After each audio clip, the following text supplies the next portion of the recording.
ጵጤል ሶስተኛው አይን አይደለም፣ ነገር ግን ለሶስተኛው አይን መሰረት ነው። ሶስተኛው አይን በራሱ ሶስተኛ አይን አይደለም። የመጀመሪያ አይን የውስጥ አይን ወይም ደግሞ የአእምሮ አይን ነው። የጵጤል ዋነኛ አገልግሎት በአካል ላይ ሜላቶኒን የተባለ ንጥረ ውህድን በማመንጨት የእንቅልፍ ዑደትን ማስተካከል ነው።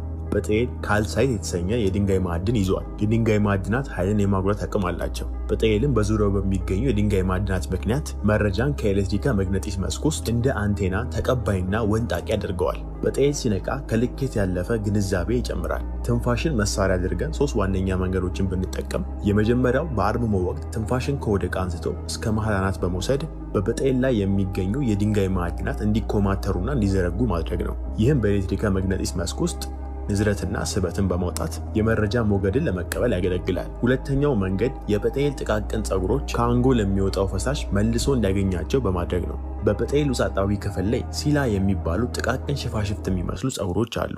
ከአንጎል የሚወጣው ፈሳሽ ወይም የጀርባ አጥንት ቅባት ወይንም ደግሞ ዘይተ ክርስቶስ ከሴክረም የአጥንት ሳጥን ተመልሶ የጵጤል ፀጉሮችን እንዲነካ በማድረግ ነው። ሶስተኛው መንገድ ከታችኛዎቹ የኃይል አዙሪቶች ተነስቶ ወደ 6ኛው የኃይል አዙሪት ኃይል እንዲጠራቀም በማድረግ ነው። አብዛኛው ሰው ከችግር ለማምለጥ በወሲብና በምድራዊ ጉልበት ላይ ነው ትኩረቱ ያለው። ይህ በሳይንስ እይታ 3ቱ የመጀመሪያዎቹ የኃይል አዙሪቶች ላይ የኤሌክትሪክ መግነጢስ ኃይል በስቷል ማለት ነው። ከዚህ ከታመቀው ኃይል አንስቶ ወደ 6ኛው የኃይል አዙሪት ወይም ደግሞ ቻክራ በሚባለው ደጃፍ ላይ ኃይል እንዲዘዋወር በማድረግ ነው። ጵጤልን ማንቃት ዋነኛው ከልኬት ገደብ ማለፊያ መንገድ ሲሆን መንታ ዓለማትን ሌሎች ፍጡራንን የአጽናፈ ዓለም ሂሳባዊ ቀመርን የምትመለከቱት ይህንን የአንጎል እጢ በምታነቁበት ወቅት ነው። ሰዎችም ከዚህ ተንተርሰው ነው ሶስተኛው አይን በማለት አካላዊ ሁለቱ አይኖች ከሚያዩት ውጪ የሚያይ አይን አለን ብለው የሚናገሩት።